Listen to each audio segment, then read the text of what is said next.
Ô! Ih, isso é fome pra jantar. E aí, galera, boa noite. Tudo bem? Todos vivos? Todo mundo?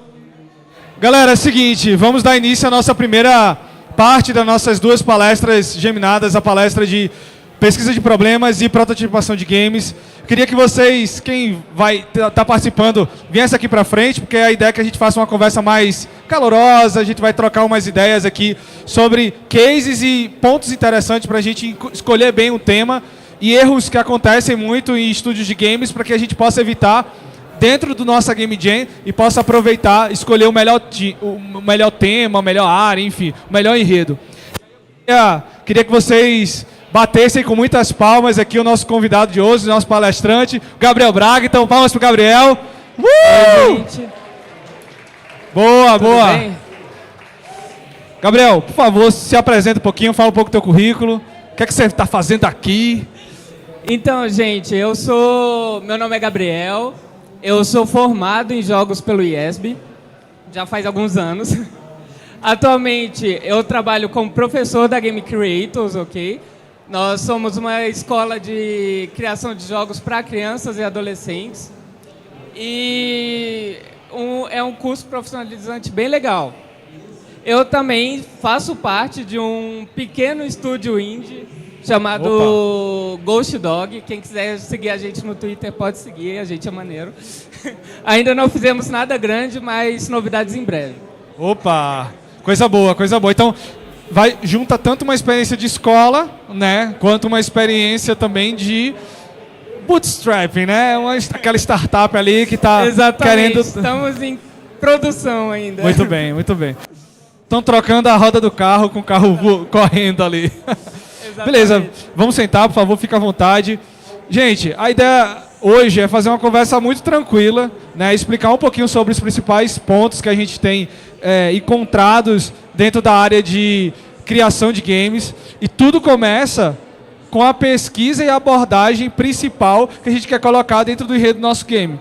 Então, assim, Gabriel, eu enxergo que antes de eu traçar um personagem, traçar alguma coisa, eu tenho que escolher algo dentro de um tema. Considerando o nosso tema que é astronomia, cara, a gente pode ter infinitas possibilidades, né? Exatamente. Tipo, principalmente, sempre quando a gente vai começar um projeto, a gente começa pelo GDD. É impossível fugir dele. Pelo? GDD. O que é que significa GDD? GDD é o Game Design Document, né? Que é o documento que a gente sempre começa, sempre tem que fazer para começar um projeto novo. A gente, infelizmente, não consegue fugir dele. E no GDD nós vamos colocar vários pontos lá sobre planejamento do nosso jogo, planejamento dos nossos problemas, planejamento de absolutamente tudo que a gente vai ter de dor de cabeça para os nossos projetos, né? Tem um modelo para a gente fazer um bom GDD, assim, bons próximos passos não, bons itens que a gente tem que ter no GDD? Itens importantes que a gente tem no GDD é absolutamente tudo. Nós vamos ter as nossas músicas que a gente vai usar, nós vamos ter qual vai ser a sensação que a gente quer passar do nosso jogo, nós vamos ter as fases, os itens, os personagens, a história, a gameplay, as mecânicas, absolutamente tudo que você pensar que tem no jogo vai ter no GDD. Boa. Eu até recomendo, para quem quer ver um bom GDD, o do primeiro Diablo é simplesmente perfeito. Do primeiro Diablo? Legal. E ele continha, então, basicamente, uma descrição histórica do que ia acontecer dentro de uma campanha, vamos supor? Exatamente. Nós vamos colocar, por exemplo, o jogo de vocês é sobre... Astronomia, exploração do universo. Aí eles vão precisar escolher algo nessa linha. Astronomia. Por exemplo, eu vou ter um jogo que o nosso personagem vai sair procurando pelas estrelas bolinhos de chocolate. Certo. Nesse meu GDD eu vou colocar, beleza, a ideia do meu jogo é ter um personagem X, Y, Z que vão se interagir. Esses meus personagens vão ter capacidade de pegar X, Y, Z de itens. Esses itens vão... Opa, aí. Às vezes fica, dá um mau contato, a gente... Exatamente. Acontece. Esses itens vão ter tal descrição e tudo vai estar nesse nosso projeto. Para que serve, para que é tão importante ter um GDD? Para principalmente investidores. Caso o seu jogo tenha um bom planejamento, qualquer investidor vai querer ter o seu jogo no projeto deles. Você falou um ponto interessante, Gabriel, porque especificamente para essa Game Jam, né, a gente teve a abertura com o secretário executivo de Ciência e Tecnologia, da Secretaria de Tecnologia aqui do GDF, e ele trouxe que o intuito, como a gente está fazendo toda a Campus Party e também a Game Jam em função dos 50 anos do Planetário, a ideia é que esse game, tendo conexão com quem habita ali, visita e interage com o Planetário, seja embarcado lá. Ou seja, a ideia é a gente tentar criar um game que atenda aquele público, que são crianças, tá? Que visitam e que interagem, entendem um pouco mais de ciência, né? Essa é uma das pegadas principais do Planetário, né? Trazer uma porta de entrada para a ciência e tecnologia de fato, e aí trazer esse lado de astronomia para que eles possam interagir de alguma forma. E a gente sabe que uma boa forma de você explorar o conhecimento é com jogo, né? Uma competição, alguma coisa desse estilo, né? Exatamente. E principalmente, uma parte muito importante do GDD é saber as limitações e problemas que a gente vai ter no decorrer do nosso jogo.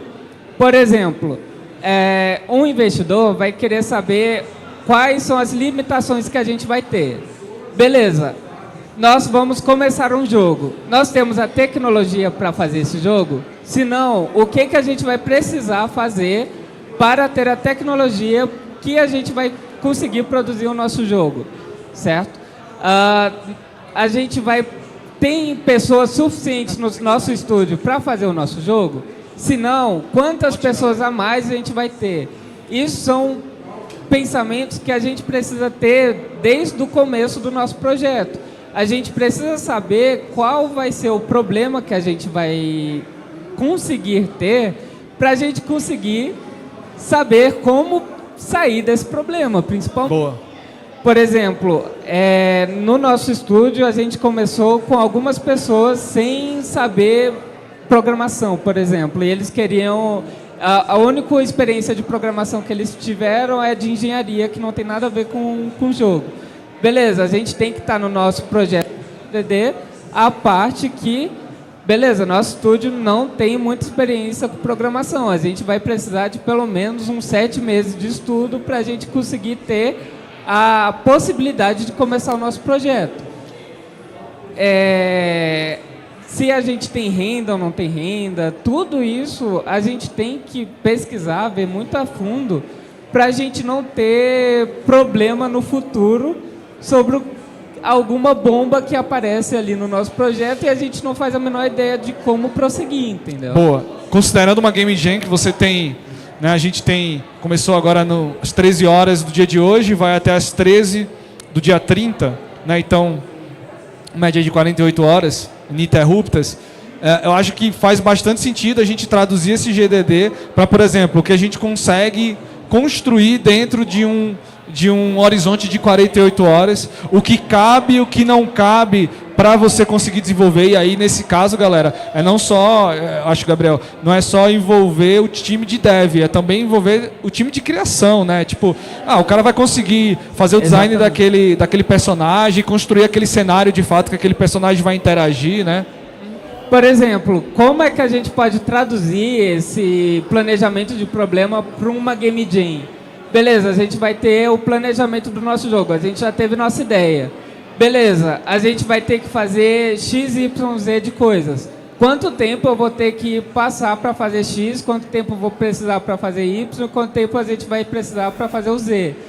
Beleza, são 5 horas para cada coisa? Ok, a gente vai tentar. Não deu certo? Plano B, né? Plano Tipo, B. e a gente vai conferir uma coisa que eu recomendo muito, e isso, independente se você está numa Game Jam, no Hackathon, no Ideathon, numa Startup Weekend, é você estabelecer horários para todo mundo junto verificar. Olha, isso daqui, tu avançasse, qual foi o ponto que você conseguiu chegar? Não conseguiu? O que, é que a gente consegue estruturar de mínimo que o meu usuário final vai usar? Porque se a gente não consegue fazer isso, aí acontece o velho problema da virada. Todo mundo vira feliz e amanhece triste, porque não conseguiu fazer o que tinha que fazer na madrugada, não se reuniu e falta poucas horas para você terminar e submeter sua entrega. Aí acontece do time desistir, todo mundo brigar, e aí você perde uma hora legal que podia estar evoluindo teu produto. Passa uns 40 minutos discutindo o que podia estar fazendo alguma coisa, sabe? Exato. Tipo, o que acontece muito no nosso curso é, por exemplo, no final de todo o curso a gente tem que ter um jogo completo, prontinho, tipo 3 meses de curso, nos finais 3 meses de curso, o nosso aluno vai começar um jogo completo. Eu sempre gosto de deixar bem claro o quão importante é o planejamento de horários. A gente precisa focar em coisas, e se não deu certo, essas coisas que a gente tem que focar, primeiro, a gente tem como pegar coisas que não são tão importantes e colocar dentro desse tempo que a gente perdeu, sabe? Tipo, não sintam medo, por exemplo, de... eu estabeleci um tempo de 5 horas para ter a mecânica core do nosso jogo completo. Não deu tempo, tira 2 horas do que a gente iria colocar para a arte e coloca para a mecânica, que é a coisa mais importante, sabe? Tipo, a arte é importante, mas não é tão importante quanto deixar o jogo divertido. Então, sempre tem que ter esse planejamento de o que eu posso tirar de tempo para colocar nesse outro tempo para eu não acabar com um jogo completamente estranho e sem conversação, sabe? Boa, lembrando que para essa Game Jam a gente tem 5 critérios, né? Que vai desde a parte de game design, própria gameplay, né? Ou seja, e todas têm pesos iguais, né? A qualidade, por exemplo, de áudio, de trilha sonora que você coloca no game também vai ser considerado, o quanto ela é funcional a nível de facilidade de entender a mecânica do jogo e conseguir, por exemplo, zerar. E aí já me perguntaram assim, Gabriel, um jogo bom é um jogo fácil de zerar? Eu acho que jogo bom é um jogo que você não vê zerando ele. Do nada você tá jogando e, porra, zerei, que é isso? Já passou, sabe? Tipo, uma coisa que aconteceu muito comigo foi jogando Elden Ring, por exemplo. Eu tava jogando e do nada, tipo, eu já tô há 3 dias jogando e, pô, já tô zerando. O que é isso? Como é que isso aconteceu, sabe? Você se imerge tanto se sente tão imerso no game que você queria que ele até continuasse mais, né? Exatamente. Legal. E outro problema que a gente tem que se atenar bem na hora do planejamento, que é o nosso público-alvo. Por exemplo, eu não sei se quem aqui já tem uma boa experiência de criação de jogos, por exemplo. Opa! Você é o Johnny? Meu nome não é Johnny, mas nesse caso é. Tipo, quem já tem um estudo aprofundado de criação de jogos, nós conhecemos o nosso público-alvo. Por exemplo, nós temos nossos jogadores competitivos, nós temos jogadores casuais, nós temos jogadores exploradores, nós temos jogadores zoeiros, entendeu? Nós temos vários tipos de jogadores. Conhecer o nosso público-alvo faz facilitar a criação do nosso jogo, porque a gente faz um jogo reto, sabe? Reto para aquele público específico. Se você não tem esse planejamento, para quem que eu quero que esse jogo impacte mais? É um jogador que gosta da história? É um jogador que gosta mais de sair correndo pelo mapa? É um jogador que gosta de ler, sabe? Tipo, caso você tenha um bom controle desse público, vai ser cada vez mais fácil e mais certeiro a produção, sabe? Porque você consegue não desviar muito do seu caminho. Uma coisa que eu ia até questionar é se tu conhece algum caso assim, de algum game, alguma coisa que a galera, tipo, lançou o game e, tipo, não deu muita atenção ao público-alvo, pra gente ver o que é que acontece. Nós temos um caso muito bom sobre isso, que é o próprio Multiversus. Não sei se alguém já chegou a jogar esse jogo. Levanta a mão aí, quem já jogou Multiversus? Multiversus é um jogo que você joga ele, pô, que jogo divertido, cara. Eu me diverti muito jogando aquele jogo com os meus amigos. Só que, tipo, o que fez esse jogo fechar o servidor por muito tempo, ele vai até voltar esse ano, mas o que fez esse jogo morrer assim muito rápido? Ele não seguiu o principal público-alvo dele, que são público-alvos de jogo de luta, que são os jogadores competitivos. Jogadores competitivos gostam de... Eles se sentem bem se sentindo... Aí deixa eu te interromper, vamos lá. Agora a gente vai ter um exemplo da definição de uma persona que é o jogador competitivo. Vai, play. Jogadores competitivos, infelizmente ou felizmente, gostam muito de se sentir superior a outras pessoas. Eles gostam de se sentir melhores, né? Pô, um jogador Challenger vai querer chegar Challenger só para falar que ele é Challenger no LoLzinho, né? Tipo, ele quer se sentir melhor que todo mundo que está embaixo dele. E isso acontece em qualquer jogo competitivo. Sendo que no Multiversus, em específico, eles pecaram completamente sobre isso, que eles não colocaram o sistema ranqueado no jogo. Isso fez com que os jogadores competitivos que estavam jogando o jogo há 13 horas seguidas por dia caíssem no mesmo lobby do Jorginho, que estava jogando no primeiro dia dele e estava jogando com os amigos só para se divertir, sabe? E o jogador competitivo jogando com uma pessoa casual estava chegando a ser chato. O jogador casual estava apanhando horrores e o jogador competitivo estava se sentindo completamente entediado. Isso fez com que vários jogadores parassem de jogar o jogo simplesmente porque não estava atrativo para o público, sabe? Aí puxando um gancho agora para uma persona... Ah, fala, Johnny. Esse tipo de exemplo que você deu pode ser uma falha de matchmaking, talvez? Não, porque o matchmaking, ele, tipo, até é. Mas como é que você vai fazer um matchmaking interessante sem um sistema ranqueado, sabe? Tipo, como é que o sistema vai ranquear jogadores se o sistema não consegue ranquear jogadores, entendeu? Então, tipo... A gente precisa ter esse controle, a gente usa esse controle no sistema ranqueado para classificar níveis de jogadores. Se a gente não tem como classificar níveis de jogadores, como é que você vai fazer um matchmaking bom, sabe? Tipo, é um efeito dominó gigantesco. Entendi. Obrigado. Até para... Quem foi que levantou a mão? Só respondo quem tá sentado aqui falando. Boa. Não faça um jogo que tenha sistemas para ranquear os jogadores. Deixe que os jogadores ranqueiem em si mesmos. Team Fortress 2, por exemplo. Antes da atualização de 2017 lançar, ele tinha um sistema de misturagem de times. Onde se um time estava ganhando horrores, os jogadores que estavam perdendo ou os jogadores que estavam ganhando poderiam fazer uma votação para misturar os times. Os jogadores que estavam vencendo iam fazer isso porque eles não queriam uma vitória fácil, os jogadores que estavam perdendo não iam querer perder horrores. E aí então, eles, em 2017, depois disso, eles adicionaram uma atualização que basicamente colocou um sistema de matchmaking barato, que era para ser usado originalmente em xadrez.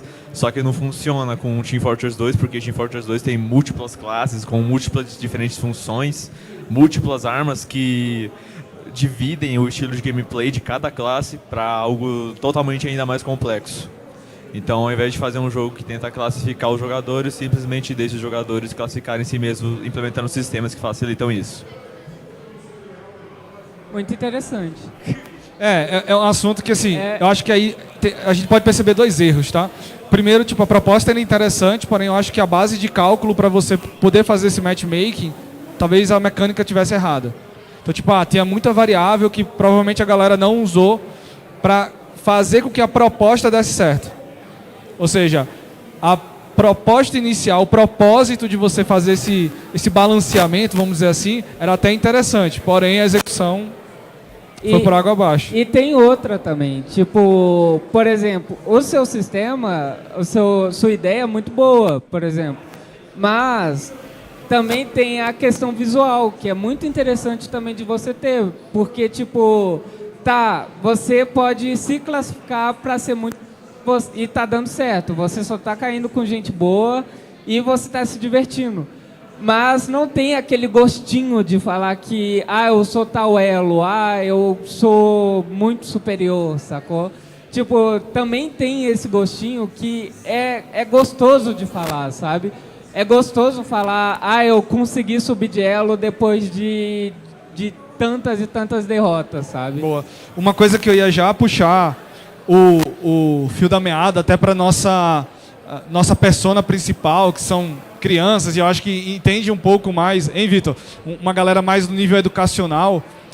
Eu acho que o ponto principal aí, e aí era uma pergunta que eu queria fazer para ti, faz sentido, numa pegada educacional, numa pegada mais lúdica, também convidar para que o jogador se torne uma persona mais competitiva? Faz sentido? Com certeza, tipo, tem vários tipos de plataformas de ensino que se portam como jogos que usam isso.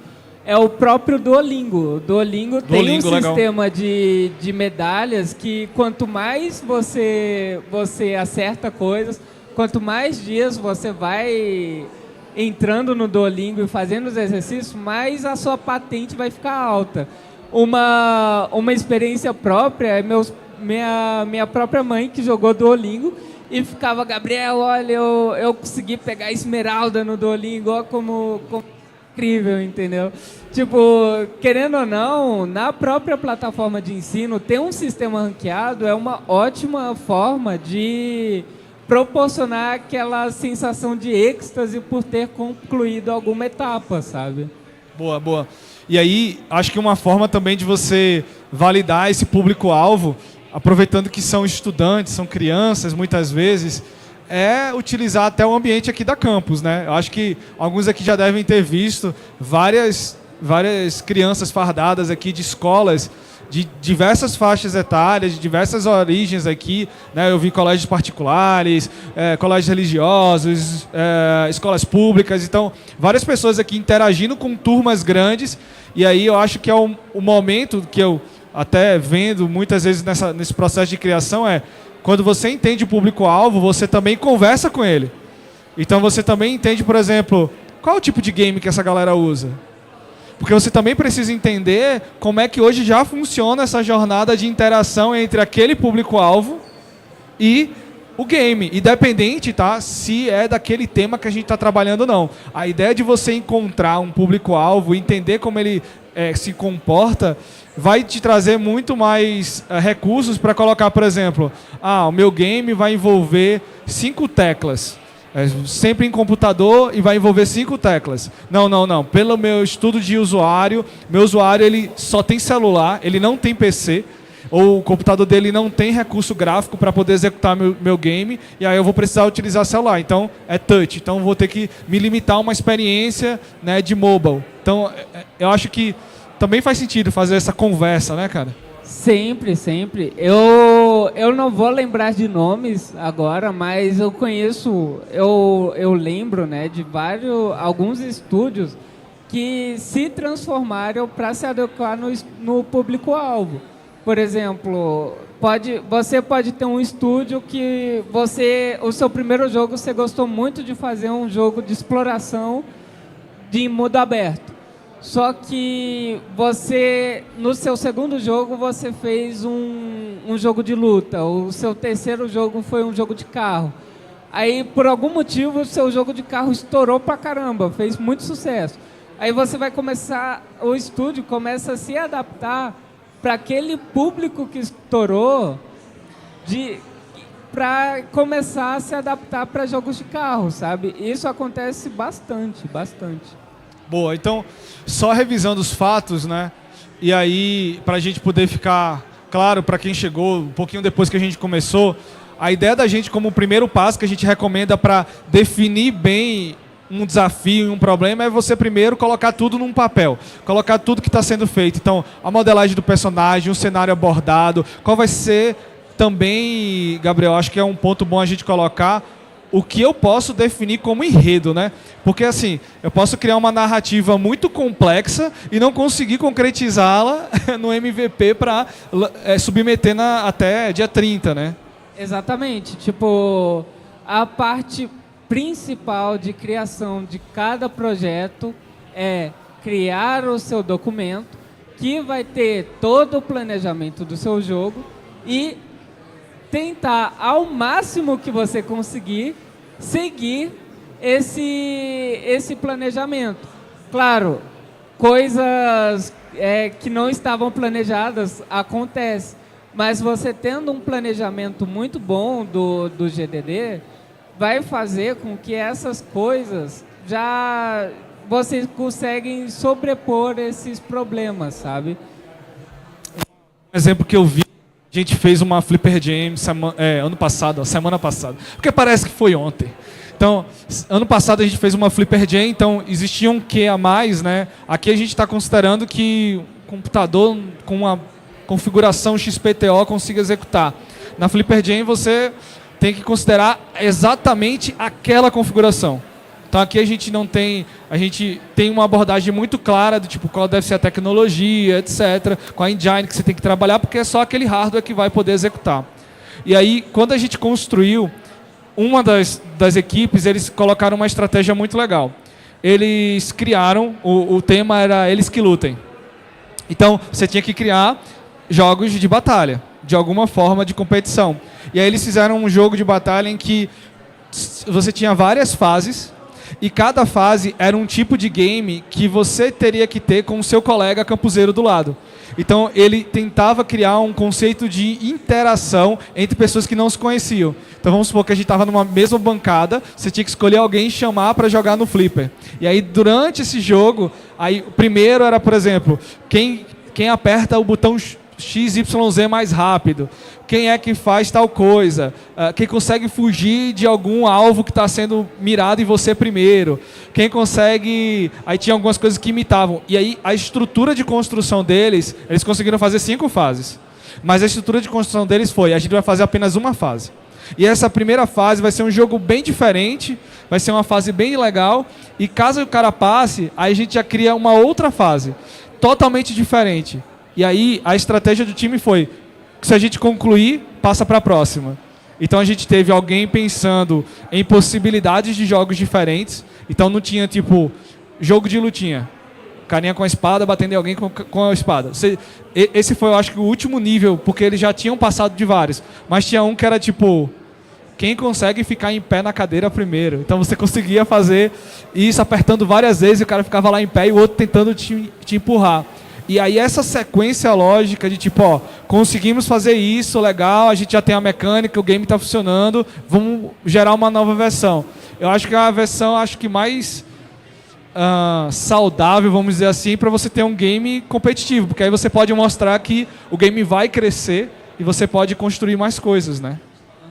E tipo, principalmente, você apontou uma coisa muito boa no caso do Game Jam, que, por exemplo, eu participei também de uma Game Jam, eu acho que no ano passado, o tema era passagem de tempo. A gente fez um jogo pegando literalmente as palavras literais. A gente pensou em passagem e tempo. Então a gente fez um jogo sobre Qual o nome daqueles caras que ficam garimpando a passagem de trem? Eles chamam de bilheteiro, mas... É o bilheteiro. A gente fez Vou chamar de bilheteiro. Eu sei que tem outro nome, mas é o bilheteiro. A gente fez sobre um bilheteiro que ficava garimpando as passagens de um trem. E iria fazer a passagem do tempo sobre os personagens que iriam sempre estar pegando aquele trem.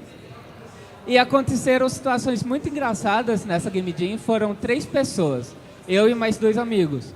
E coisas de planejamento, por exemplo, eu fiquei responsável pelo roteiro do nosso jogo, toda a parte escrita, toda a parte de como é que vai ser prosseguido o nosso jogo.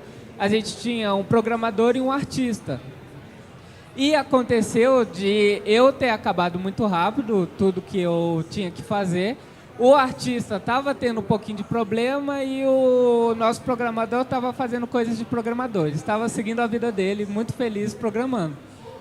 Tipo, além de... Quando a gente está numa Game Jam, a gente acaba tendo muito problema de... Ai, meu Deus, eu tenho que produzir um montão de coisas. E, tipo, acaba que quando a gente acaba o que a gente está fazendo, a gente acaba entrando num desespero. Pô, acabei fazendo uma coisa muito ruim. Não é possível que eu tenha acabado.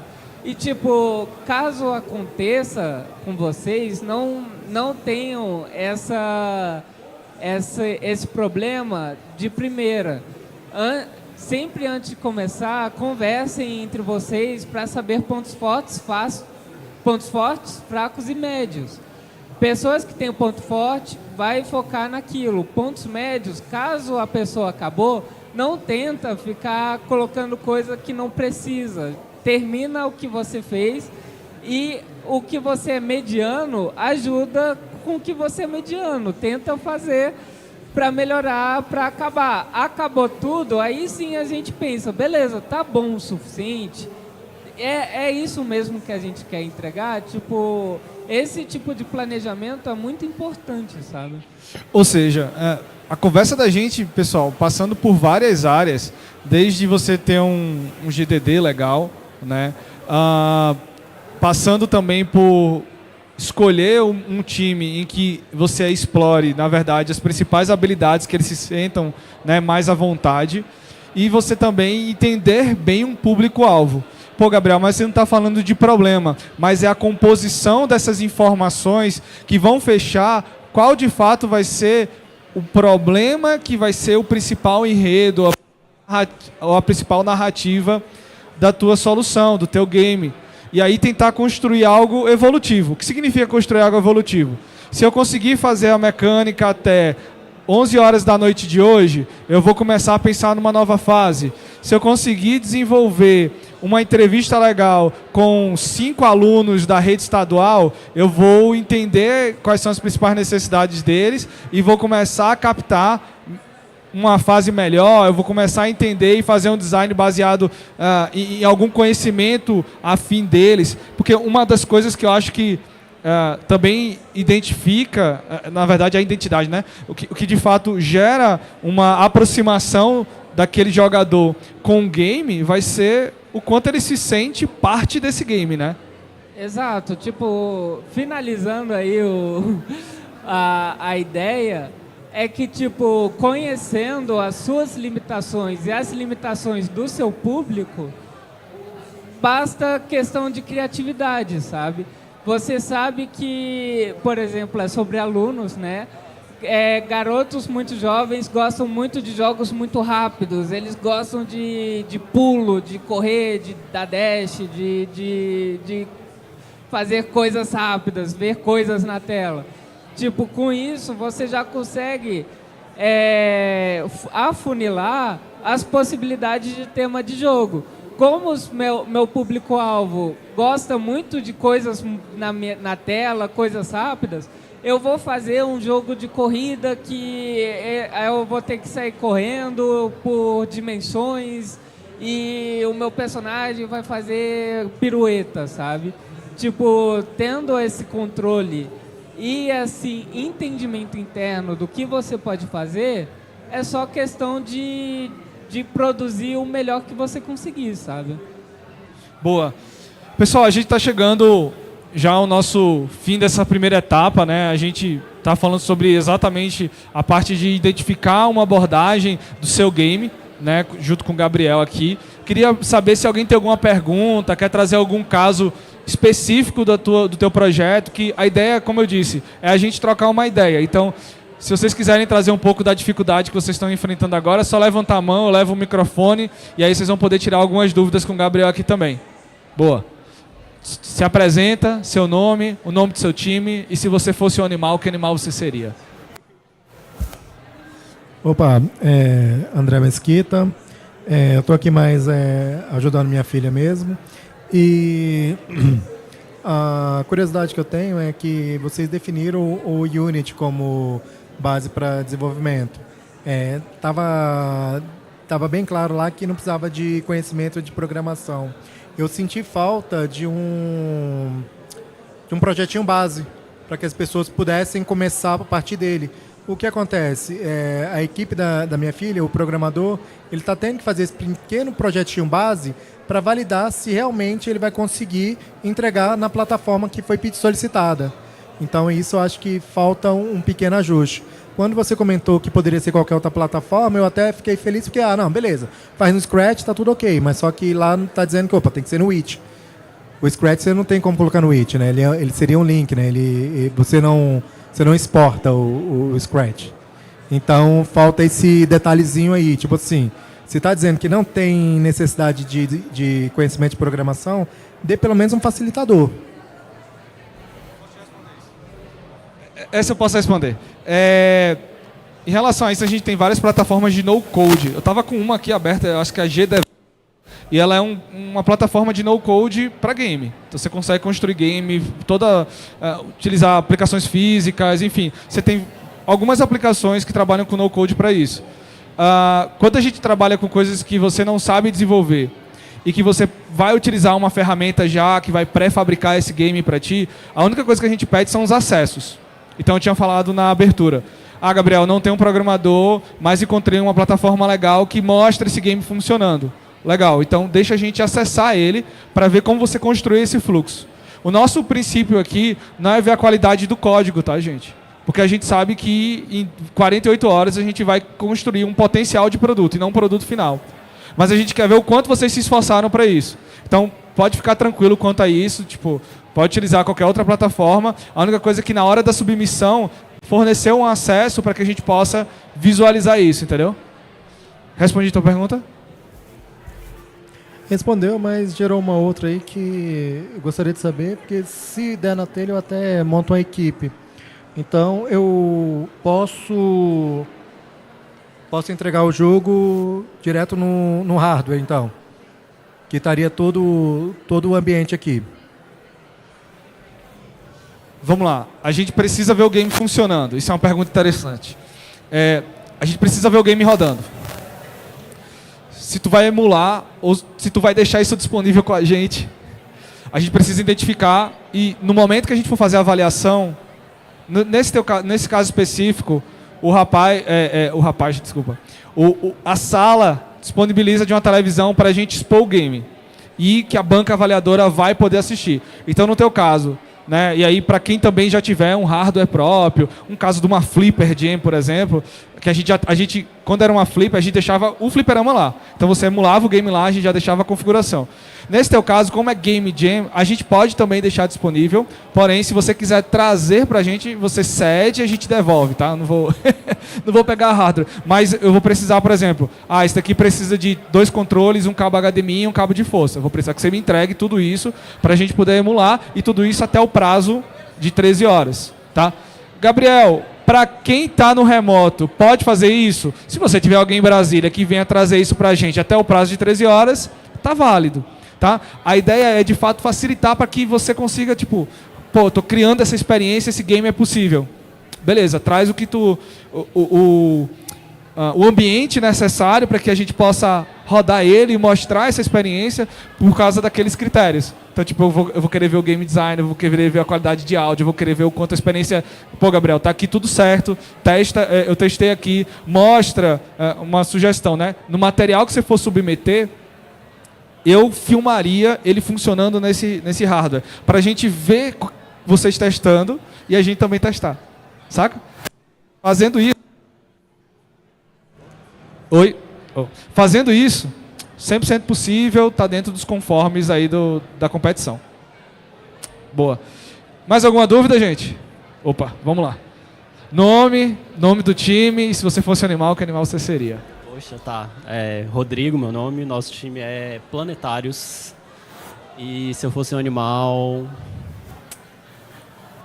eu seria uma ave. Porque eu gosto de andar de patins e voar deve ser melhor ainda, então... Minha dúvida é quais dicas, na verdade, vocês têm para os gargalos, né, de habilidades diferentes. Então, por exemplo, eu, enquanto programador, estou aprendendo a mexer no Unity, baixando ainda, descobrindo. A ideia é que até o final do dia hoje tenha uma mecânica básica ali pronta, mas nesse intervalo entre, tipo, eu masterizei aqui, consegui instalar, consegui terminar o meu tutorial, a galera de design, por exemplo, tá mais ociosa, não sabe muito o que fazer. Vocês têm dicas para a gente manejar esses gargalos de tempo, assim? Sempre procurem escolher um líderzinho, ok? Pro grupo de vocês. Tipo, quando acontece esses gargalos, a galera não sabe muito o que fazer, tem que ter alguém para colocar ele de volta nos trilhos. Não tem o que fazer, sabe? Tipo, isso acontece bastante mesmo. Então, tipo, ter alguém que esteja versátilzinho ali em áreas. Por exemplo, eu normalmente fico responsável por essas áreas, porque como eu gosto muito de fazer roteiro e a história do meu jogo, eu tenho mais ou menos noção de como eu quero meus personagens, como são os meus personagens na minha cabeça e como vai ser os níveis, a história e tudo mais. Então, sempre é bom ter uma pessoa desse tipo no grupo, para caso tenha algum gargalo, ele chegar lá e falar, não, isso daí não, eu quero mais desse jeito, não quero mais desse jeito. Não está sabendo o que fazer, tenta fazer isso, tenta fazer aquilo, sabe? É sempre bom ter uma pessoa coringa no time, entendeu? A pessoa coringa é sempre muito bem-vinda. Boa. Eu recebi... A gente tem um grupo aqui com os participantes, então alguns já mandaram mensagem. A primeira pergunta foi de um outro xará, Gabriel, e ele fez a pergunta sobre qual a primeira pergunta que se tem que fazer para criar o primeiro jogo. Ou seja, é um time novo que junto está construído o primeiro game dentro do que eu imagino, né, Gabriel? Uma Game Jam, né? Então, primeira Game Jam, né? Foi não? Ah, foi outro Gabriel, tá. Então, na primeira Game Jam, provavelmente. Então, qual é a tua recomendação? A minha recomendação é seguir o que você mais gosta, sabe? Tipo, procura se perguntar qual é o tipo de jogo que você queria fazer.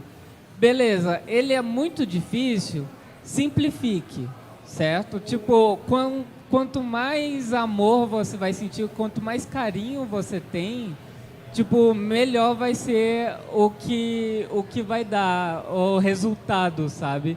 Então, tipo, ter um carinho, ter esse pensamento, nossa, esse jogo eu iria amar fazer, vai ser um ótimo começo, sabe?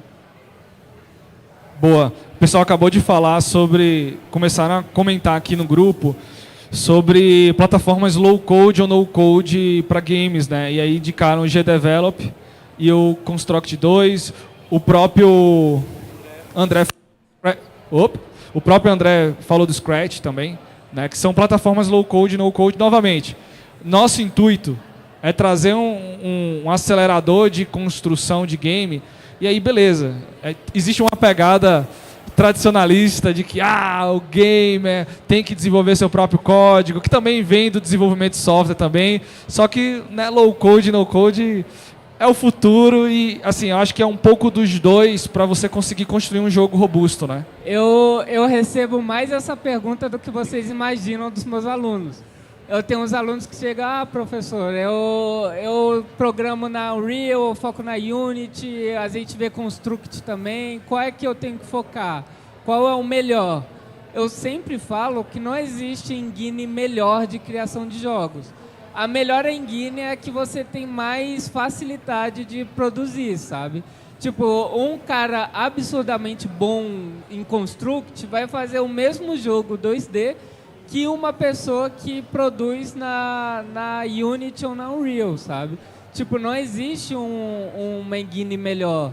Existe a que você é melhor. a engine que você é melhor vai ser melhor do que as outras engines. Boa, eu acho que Johnny tem uma última pergunta, né? Vai, Johnny. Boa. O nome dos sites. A gente colocou lá no grupo dos participantes. Tá bom?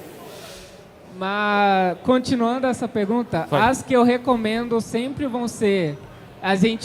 no nosso estúdio, a gente usa o Godot, que ele funciona com C# e com uma outra linguagem que eu não lembro agora, mas a gente usa o C#. Tem a Unity, que é muito boa, a Unreal, que é muito boa, e o Construct, que é muito bom. O restante eu não conheço muito, mas também já vi conhecidos que fazem muito jogo com RPG Maker, e ele é muito bom também.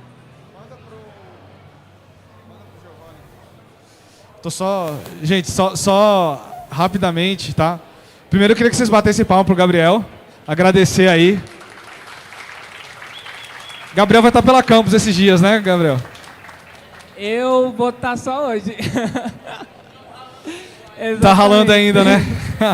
Bem, aproveitem para tirar essas dúvidas com ele. Gabriel, eu queria saber se você consegue ficar aqui até às 6 para a gente poder... Até às 6 tá tranquilo. Tá tranquilo? Tá tranquilo. Então eu queria que vocês recebessem com muito barulho o Lucas Campos. Pode ficar aqui, Gabriel. A ideia é a gente montar um triângulo aqui, certo? Tem cadeira aqui. Pode sentar aqui. Eu vou ficar aqui no banquinho de bar. Você pode sentar aqui. Lucas, cara, queria que você se apresentasse. Primeiramente, queria que você se apresentasse. Bem-vindo mais uma vez.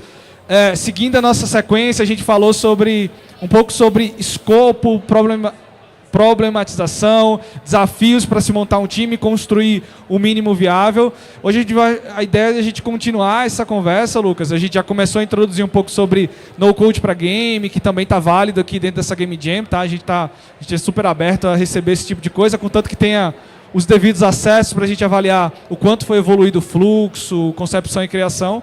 E aí a ideia hoje é a gente continuar esse papo sobre como a gente prototipa, quais são os tipos de prototipagem possíveis e considerando que esses times que estão aqui e estão também no remoto, está em todo o Brasil essa galera, qual seria uma possibilidade de a gente prototipar até o dia 30 às 13 horas, né? Ou seja, e aí a gente está falando não só de criar o game, tá, gente? É colocar a galera para usar. Então a gente não quer só ver vocês só desenvolvendo o game e toma aí, joguei na plataforma e pronto. O melhor game é aquele jogado, né? É aquele que você pega o feedback e vê a galera de fato testando. Mas por favor, se apresenta e a gente já começa com essa pergunta. Prazer, pessoal. Meu nome é Lucas. Eu sou especialista em animação 2D e 3D, tá? Sou formado em Game Design aqui mesmo em Brasília. E eu sou pós-graduado em animação, né? Como eu falei, sou especialista. E eu acabei saindo do país e indo para Utah. E aí eu acabei estudando com o pessoal que trabalha na Disney, Pixar, DreamWorks. E há mais ou menos um ano eu voltei aqui para o Brasil e me tornei coordenador da Game Creators, né, que é a escola aqui de Brasília, é a melhor, a mais especializada da área. E aí agora eu estou coordenando lá e ainda pego alguns trabalhos por fora e ainda o meu foco é em animação, mas ainda trabalho com game, coisa do tipo. E eu vim falar hoje para vocês um pouco sobre prototipagem de jogos, né? Como que isso funciona, beleza? O rapaz ali só foi ligar o meu pendrive, que aí eu trouxe uma apresentação para vocês, que aí eu vou poder falar e demonstrar um pouco melhor sobre isso, beleza? Ele é um pouquinho melhor que eu, gente. Ele tem um pouquinho mais de cuidado. Que eu não deu tempo de eu fazer a apresentação. Mas basicamente, começando a falar de prototipagem, muita gente acha que a prototipagem começa no computador, né? Mas na verdade não, ela começa no papel. E tem muita gente que negligencia.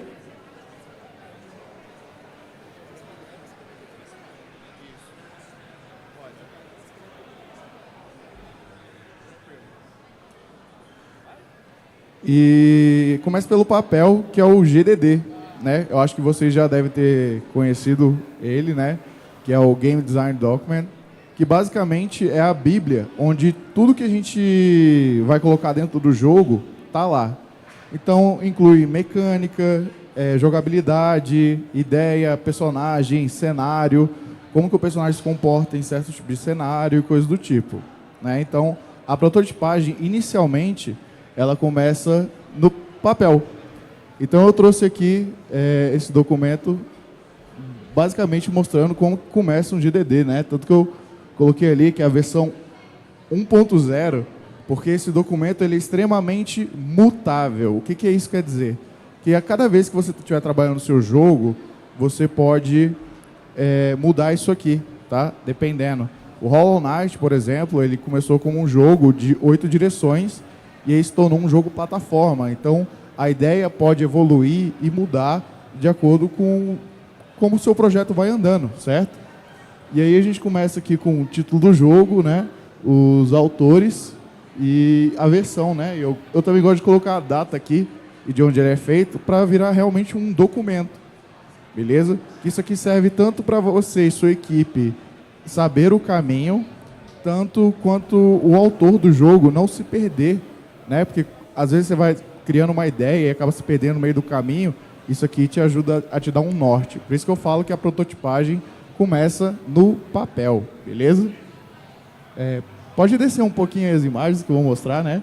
Então aqui tem algumas coisas que eu acho legal de colocar no GDD, né? Como, por exemplo, a história, que é a descrição do que vai acontecer no jogo, roteiro, quem são os personagens, o que vai acontecer, qual é a motivação dele.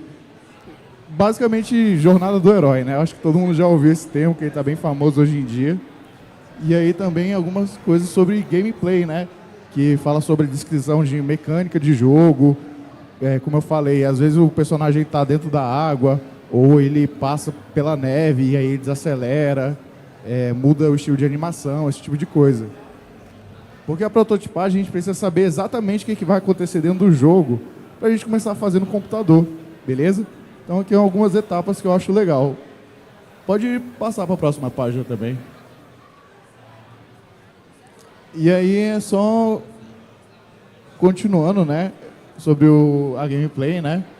E aí se vocês quiserem tirar foto ou anotar, fica à vontade, beleza? Aí tem a parte de personagem, que é basicamente dizendo, esse meu personagem ele é o herói, esse personagem é o vilão. Esse personagem é o vilão da primeira fase, né?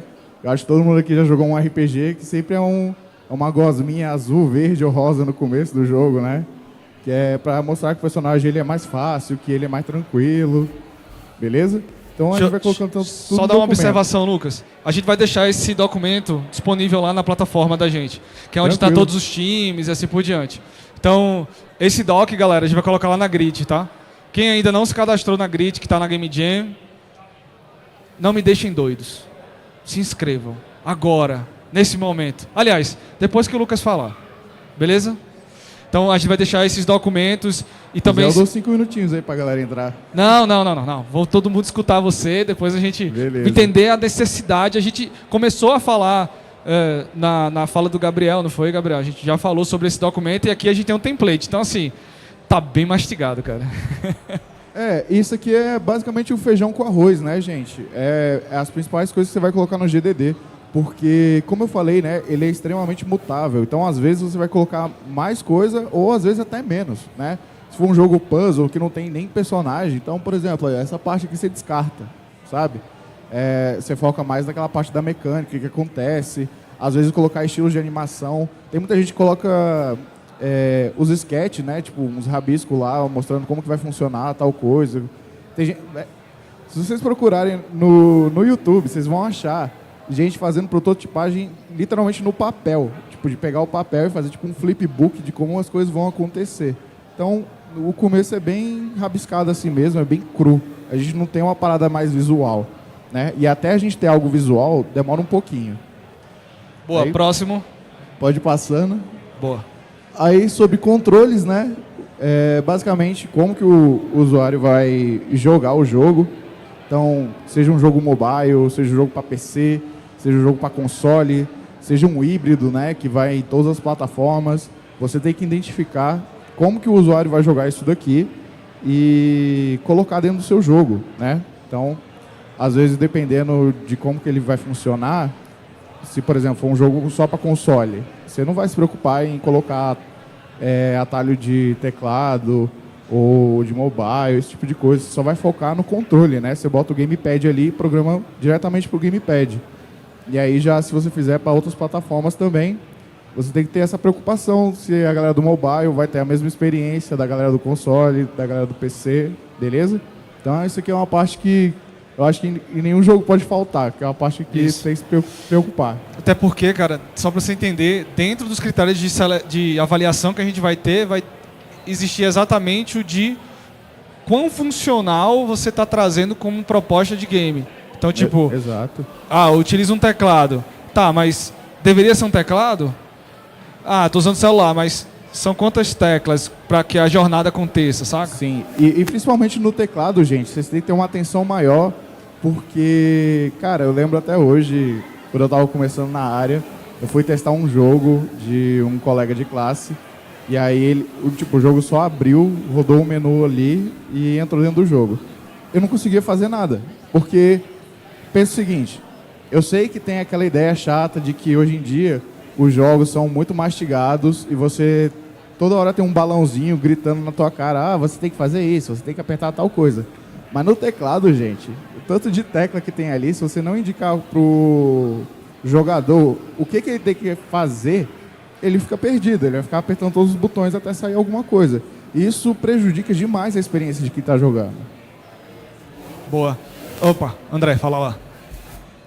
Vocês que estão na área de jogo, eu estou vendo vocês falando da usabilidade e tudo mais, só que faltou uma coisa que eu senti falta da questão da acessibilidade. Tá? Isso.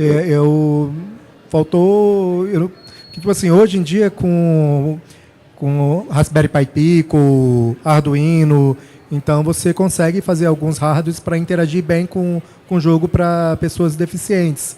Então, acho que seria interessante levantar essa lebre, tá? Sim. Essa parte entra na parte de controles, né? Porque dependendo da pessoa, o estilo de jogo muda totalmente para ela, né? Mas, primeiramente, a prototipagem acaba sendo para quem está criando o jogo, né? Então, depois eles vão começar, como que eu vou fazer com uma pessoa que não tem a visão, não tem audição, esse tipo de coisa, né? Por exemplo, saiu um trailer agora no Game Awards de um jogo musical que ele é feito para pessoas surdas, né? E isso entra na parte do controle, né? Então a parte de acessibilidade, ela entra aqui. Eu achei até engraçado que eu ia falar sobre isso agora. Boa, isso é uma correção. A gente não fala pessoas deficientes. Porque elas nasceram isso, elas não são deficientes. Elas nasceram, a gente chama de pessoas com deficiência. Só uma mudança que aconteceu. Eu fiz um ideatom recentemente para o público PCD e isso é uma coisa que a gente precisa explorar e soltar mais essa palavra. Exatamente. Hoje em dia, o termo correto é esse, é uma pessoa com deficiência. Com deficiência, Boa. Próximo, então? Aqui é sobre câmera, né? Como que a câmera funciona, se ela vai ser top-down, se ela vai ser terceira pessoa, primeira pessoa, né? Se vai ser uma sidecam de jogo plataforma. Então aqui é bem básico, sabe? Só como que a gente vai ver o jogo. Ô Lucas, e aí, isso daqui eu nem comecei a desenvolver ainda, né, cara? Eu tô ainda só planejando, não, aqui você tô tá estruturando, só no papel ali. a ideia. Boa. Próximo. Isso. Aí o universo do jogo, né, basicamente é onde acontece esse jogo, pega lá um pouco da história, né, então você vê que, tipo, a primeira parte é a história, e aí, basicamente, o resto você vai desfragmentar aquilo ali e colocar separado em tópicos, né, então aqui não tem muito mistério, o universo do jogo é onde o jogo acontece, que tipo de dificuldade o seu personagem vai encarar, às vezes não tem nem universo, né, igual eu falei, um jogo puzzle, tipo Candy Crush, qual é o universo do Candy Crush? Tem o universo deles lá, de doce e tudo, mas não é algo muito pesado, sabe? A mecânica do jogo é você resolver puzzle ali. Então, assim, você vai desfragmentar toda a tua ideia, a tua história e vai colocando aqui. Inimigos, né? Então, coisa bem básica. Não tem, tipo, pra onde correr muito aqui. Aqui é só realmente você organizando as suas ideias. Deixa eu te perguntar, aí vamos supor que terminei de escrever isso tudo, fiz o meu estudo, beleza, entendi um pouquinho o meu público-alvo. Faz sentido já mostrar ou apresentar um GDD desse pro teu público-alvo final, para tipo validar? Não, isso aqui normalmente ele é só para a galera que está trabalhando, ó, isso é só para a equipe. O que pode mostrar, por exemplo, é arte, alguns vídeos da programação, né? Daqui a pouco eu vou mostrar um vídeo para vocês do Overwatch, como ele foi, a construção dele, né, lá em 2013 e o que ele virou hoje em dia. Então, assim, vocês vão ver que tem uma diferença bem grande. Aí sim, quando você tem uma parada mais visual, aí é legal você mostrar pro seu público, né? Tipo assim, eu já tenho o personagem principal, vou apresentar ele pra galera, postar no Instagram, já tenho o cenário. Aí é bacana, já tem um vídeo da gameplay, beleza. Que aí já faz parte um pouco da prototipagem até. Mas o GDD não, o GDD é algo seu, né? E tem muita gente que pega isso daqui e coloca até aquele certificado autoral pra ninguém copiar. Né, para ninguém pegar a ideia. Então isso aqui, ó, é da equipe. Você não pode compartilhar isso com ninguém. Tem que ter muito cuidado com o GDD, principalmente para não cair na mão do seu público, porque normalmente é como eu falei lá, né? Além de ter a história, tem de ter os personagens, vai ter toda a lista de itens que você tem, vai ter todos os segredos que vão ter no mapa, tudo que você planejou de segredo. Tudo que vai ter dentro do jogo vai ter nesse documento. Então, se cair na mão do seu público, já era. O seu público vai saber a história inteira do seu jogo e tudo que tem de segredo nele. E aí é capaz da galera não querer jogar, porque já sabe tudo que vai acontecer. Já Exato, sabe como exato. resolver tudo. Boa. Eu tenho um caso que eu sigo e estou esperando o game sair, que é acho que é Sertão Profundo. Alguma coisa assim. Que eles têm o Instagram deles, tá? Eu acho que eu já vi esse daí, que é do folclore brasileiro, um negócio assim. Do folclore brasileiro. Eles começam pelo sertão nordestino e eles vão expandindo a partir de lá. Então eles começaram mostrando primeiro trilha sonora e alguns personagens. E aí eles começaram vindo de Recife, Pernambuco, então começaram com a cultura de lá. Então você tem lá um personagem que começou que era um caboclo de lança, depois eles fizeram como se fosse um homem da meia-noite do Carnaval de Olinda, depois eles começaram a fazer um calango, depois começaram a fazer personagens com cactos, foram generalizando mais. E eles estão avançando, agora já estão colocando mais novas trilhas sonoras, aí só apresentaram o personagem. Isso, vamos pensar assim, de 2021 para cá, sabe? Isso acontece muito, né? Principalmente se você é um jogo que está sendo patrocinado, por exemplo, por terceiros, né? Então Sim, a galera sim. gosta muito de ver o que está sendo feito, o que acontece. Mas o documento em si, não.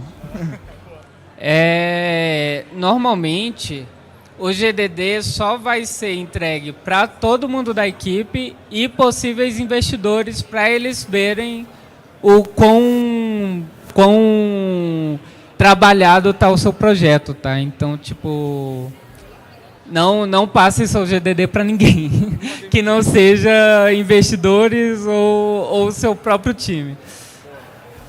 Beleza. Pode continuar aqui. Aí tem a interface, né, que entra naquela parada, como que, por exemplo, de mobile, né, como que vai ficar os botões para a pessoa poder jogar, ícones, se tem... Cara, e aqui já é um negócio bem pesado, porque, tipo, parece que é pouco, mas é muita coisa. Você tem que fazer menu inicial, opções, a pessoa poder trocar os controles, volume, mutar o jogo. A parte da acessibilidade também entra nessa aqui da interface, né, para todo mundo conseguir entender o que está acontecendo. E isso aqui tem que ser muito claro para o seu jogador, porque se a interface não estiver legal, ele fica perdido dentro do jogo, sabe? E aí já entra a parte mais artística também, de como vai ser, entender como que é o seu jogo, o estilo de arte dele, e fazer algo semelhante, né, que seja carismático. E eu falo carismático, gente, não é carismático da pessoa de carisma, de ser alegre. Eu falo carismático, pode ser uma parada meio gótica ou gore mesmo, mas que faça sentido com a ideia do seu jogo. Que evoca uma identidade muito clara, né? Tipo, uma branding muito clara. Pronto, né? Não carismático, é ter o apelo do jogo, sabe? Então isso aqui já é bem importante. Cutscenes, né? Se o jogo tiver cutscenes, que são as partes animadas, né? Que são as partes que não são jogáveis. Você pode colocar aqui também uma descrição mesmo, tipo um roteirozinho, ou até mesmo um storyboard, que a gente fala, que é aqueles quadradinhos que você vai desenhando, como se fosse um gibi, mostrando, quando o personagem entrar aqui para enfrentar o boss, acontece tal coisa. Tipo do Mega Man, né? Que aí tinha aquele problema do load, o que o pessoal fazia? fazer aquela câmera meio dura entrando assim, né? E a porta fechando. Aquilo ali foi uma técnica que eles usaram pro jogo carregar a tempo e parecer dar aquele apelo pra cena, sabe? Então, esse tipo de coisa que é importante pro teu jogador, né? Pra ele continuar jogando o teu jogo, manter o interesse. Boa. Temos mais uma página? Temos. Essa aqui Boa. é a página final, né? Que também muito negligenciada, que é o cronograma, gente. Isso aqui, ó, Olha aí. igual você perguntou no começo, dá tempo? Se você seguir isso aqui, dá. Exato. Tem E que aí, ter o cronograma. ciclos de horas, né? Considerando uma Game Jam. Isso, então assim, você tem que saber, na Game Jam, por exemplo, você pega, sei lá, as primeiras horas, e aí você decide como é que é teu jogo e já monta o seu cronograma, né? Pra falar, olha, a gente tem, sei lá, se for uma Game Jam de 48 horas, nas primeiras 2 você já estava planejando isso aqui, aí você fala, eu tenho 46 horas para fazer tudo isso. Então eu tenho tanto tempo para fazer tal coisa. Se você não conseguir fazer aquilo em tanto tempo, segue o cronograma. Porque alguém é uma Game Jam, você tem que entregar. Aí você foca nas partes principais e aí o que sobrar, assim que der tempo, você volta e arruma. Né? O importante é entregar o jogo. Pergunta rápida, porque a gente já está chegando no nosso finalzinho.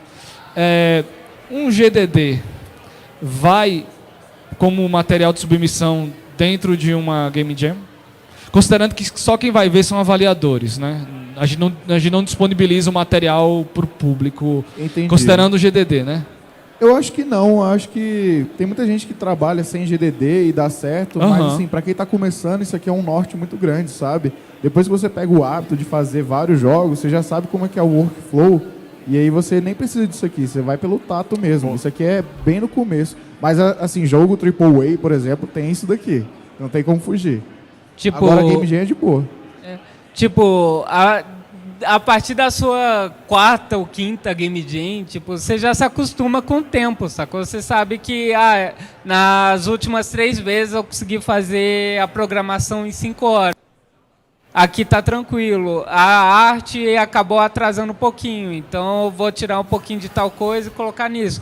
Então, tipo, vai começar a acontecer simbioticamente esse costume da Game Jam, né? Acho que teria um vídeo aí, né? Agora eu vou passar o vídeo ali do Overwatch que eu falei, pra vocês entenderem como é que funciona o jogo, tipo, do começo dele.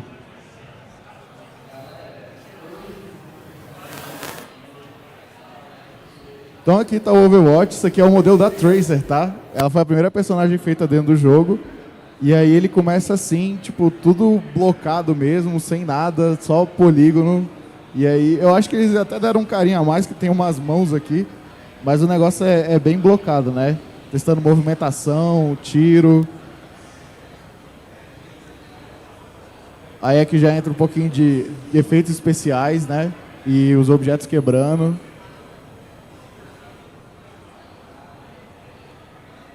Já testando mecânica de outros personagens, né? Que é a Pharah, que ela voa. E aí começa também a parte de animação do personagem, né? Você já começa a modelar isso. E aí, isso aqui está acontecendo junto com a prototipagem, né? O programador já está programando as paradas e aí o animador e o modelador já está trabalhando nessa parte aqui. Então é tudo trabalhando em conjunto. Né? Depois que o personagem já está pronto, já consegue implementar ele dentro do jogo e fazer a substituição, né, que a gente fala. Ó, e aí já começa a ver, ó, elementos de interface aparecendo. Aqui é só para a galera do Alpha, né, que está criando o jogo, entender o que está acontecendo, que aqui é a ult, a vida, quantidade de bala, né? Mas você vê que o cenário ainda está bem pobre. A galera foca muito realmente na mecânica, né? A prototipagem é você pensar nas mecânicas de jogo se funciona. Deixar o jogo bonito acontece meio que na mesma hora, mas só entra bem depois. E não subestime essa parte da prototipagem, tá? Tipo, essa é o momento de você saber se o jogo tá divertido ou não. É literalmente ficar andando aí por horas, atirando e andando e atirando e testando e sentindo se o flow, se o gostinho do seu jogo tá divertido, sabe? Tipo, porque não vai adiantar nada o seu jogo ser completamente lindo, assim, você pulou a parte do protótipo, o seu jogo tá duro, tá sem alma, tá sem nada, sabe? Então, tipo, essa parte de ficar testando, andando pelo mapa, sentindo o quão gostoso tá jogar ele, é uma parte absurdamente importante. Sim. E às vezes no protótipo, né? Por exemplo, esse daqui, igual eu falei, do Overwatch, eles constroem cenários para testar o que está acontecendo, né? Tipo, o Hanzo, ele tem aquelas flechas que vão ricocheteando na parede. Hoje em dia ele não tem mais, né? Então eles constroem um cenário só para aquilo. E qual é o cenário? É um corredor com um monte de bloco e colisão nas paredes, só isso. Então é testando bastante coisa do jogo até ele realmente sair. Então isso aqui foi lá para 2013, 2014. Aí, se eu não me engano, a data está aqui atrás de mim. Aí depois eles vão mostrar a primeira vez que eles mostraram o jogo de fato, né? Que foi na BlizzCon.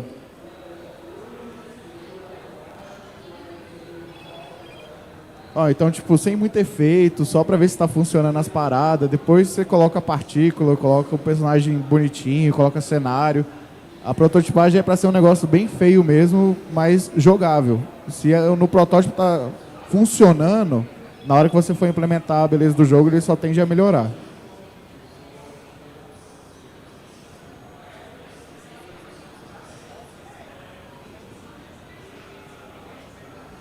Então, tipo, a ult do Genji aqui, né? Você vê que as partículas que saem da espada ali é um bando de cubinho, não é nada trabalhado, é só pra ver como que funciona mesmo. E aqui foi a primeira vez que mostraram realmente o Overwatch, né? Que foi na BlizzCon. Então aqui, olha, já tá bem mais bonito, mas mecanicamente falando, vocês vão perceber que não mudou muita coisa. Ele só ficou bonito. E isso aqui eu acho legal, que a Blizzard começou com isso, que a gente vê as escadas, né, com degrau e tudo, mas na verdade aquilo ali é uma rampa. O degrau ele é falso. Então, tipo assim, não tem como o personagem travar e coisa do tipo, igual rolava em muitos jogos antigamente. Acho que hoje em dia virou um padrão que construir essas rampas.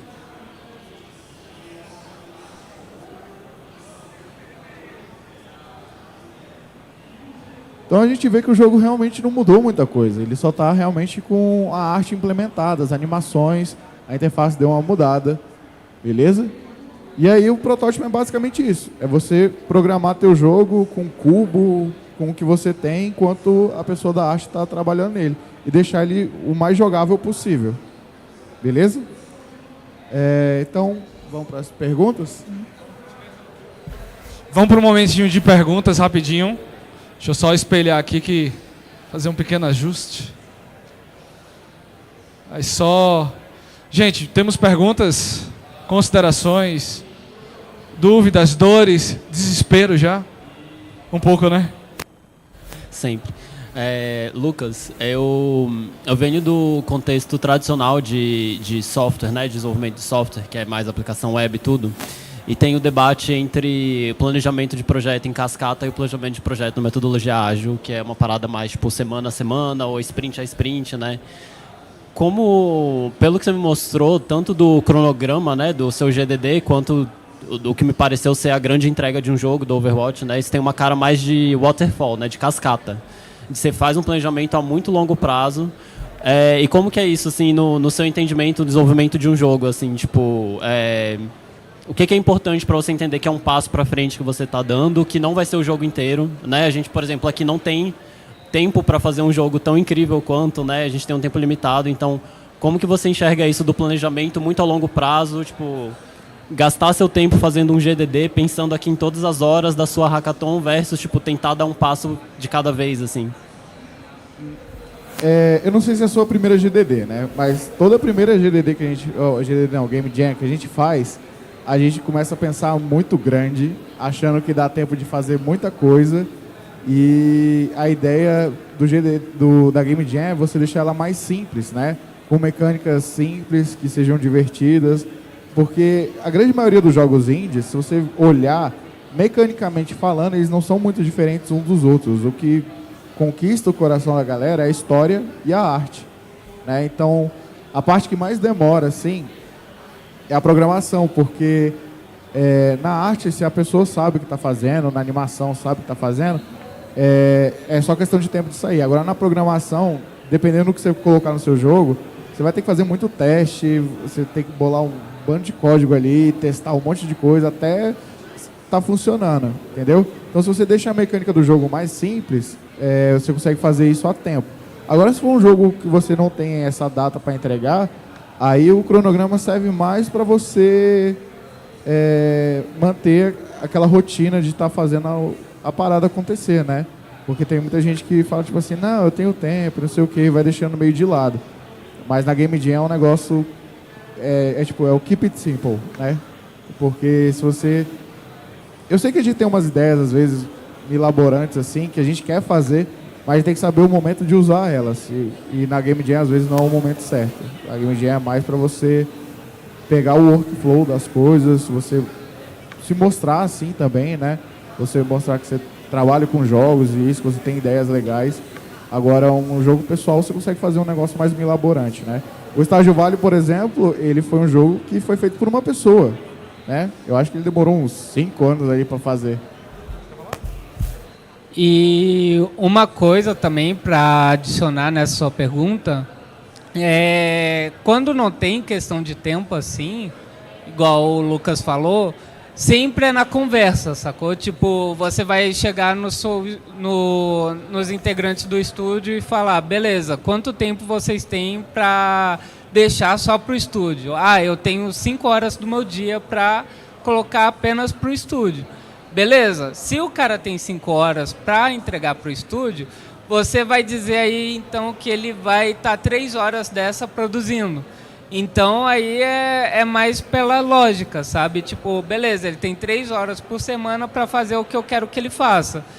É algo difícil, então bora colocar para 2 semanas. Então, tipo, vai ser uma sprint de 2 semanas que de um dia sim, um dia não, a gente vai se juntar para saber o que foi produzido, sabe? Então, tipo, levando na conversa no estúdio, dá para fazer, entendeu? Dá para fazer esse cronograma certinho. Isso. E tem que tomar um pouco de cuidado com isso, tá? Porque às vezes nesse da conversa, lógico, todos somos seres humanos e realmente rola isso de você chegar para um superior, ou no caso de desenvolver do seu parceiro, falar, olha, eu não estou conseguindo fazer essa parte aqui, eu vou precisar de mais tempo, né? Mas até onde você realmente está precisando de mais tempo, ou você está, tipo, enrolando para fazer a parada? Porque às vezes um projeto que, sei lá, ficaria pronto em 2 anos, vira 7. Né, com esse negócio de conversar, não estou conseguindo fazer, não estou conseguindo fazer. Então, assim, você também tem que se estipular, tipo assim, não, eu tenho 2 semanas para fazer isso aqui, então eu vou dar meu máximo para entregar aqui. Se eu não conseguir entregar, é porque realmente não deu, eu preciso de mais tempo, sabe? E não, tipo, de você ficar nessa, eu preciso de mais tempo, preciso de mais tempo, preciso de mais tempo, e não tá saindo nada, né? Então, bora esse perigo da procrastinação nesse negócio da conversa. Então, eu acho que é legal trabalhar realmente com um tempo limite, né? O que a gente fala é o dead end, para você, eu tenho que ter isso aqui pronto. Porque, cara, ser desenvolvedor aí já é complicado, porque você é seu chefe. Então você tem que ter uma disciplina muito grande para estar trabalhando nisso. Agora, se você vai no estúdio, por exemplo, você tem uma data para entregar uma parada, você começa a fazer de verdade. Né? Então, a parada do indie é essa, é você ter realmente essa disciplina. Boa, boa. Pessoal, a gente já estourou um pouquinho o tempo, né? A gente vai encerrar por hoje nossa conversa. Queria que vocês batessem muita palma pro Lucas e pro Gabriel aí. Agradecer aí pela correria ter vindo, explicar um pouquinho, mostrar a experiência aí. Deixei aí também a marca da Game Creators. Também queria que vocês depois disponibilizassem as redes de vocês para a gente poder compartilhar aí para os nossos participantes, para vocês poderem trocar, realizar o network. Tinha um participante que queria até fazer um anúncio de estar buscando gente para desenvolver um game dentro de um network. Não sei se ele está aqui. Acho que ele já foi. Mas bem, gente, nossa Game Jam continua. Hoje foi nossos 2 primeiros momentos aí de prototipação e pesquisa de problemas. A gente continua. Para quem está na Game Jam, os agendamentos de mentoria já estão disponíveis na plataforma Grid, então até convite, se vocês tiverem horários disponíveis aí durante a manhã e depois de amanhã, avisem pra gente, a gente claro, dá pra fazer dar uma essa passada aqui, dar uma olhada nos jogos. Boa. Então amanhã é o grande dia das mentorias, né? A partir das 10 da manhã a gente já vai ter mentores presencialmente aqui para ajudar no que for preciso, tá? Também online, quem tiver disponibilidade, quiser também precisar de alguma mentoria, não conseguir agendar, fala com a gente. E é isso, gente, vamos continuando aí. Simbora continuar essa Game Jam. Valeu!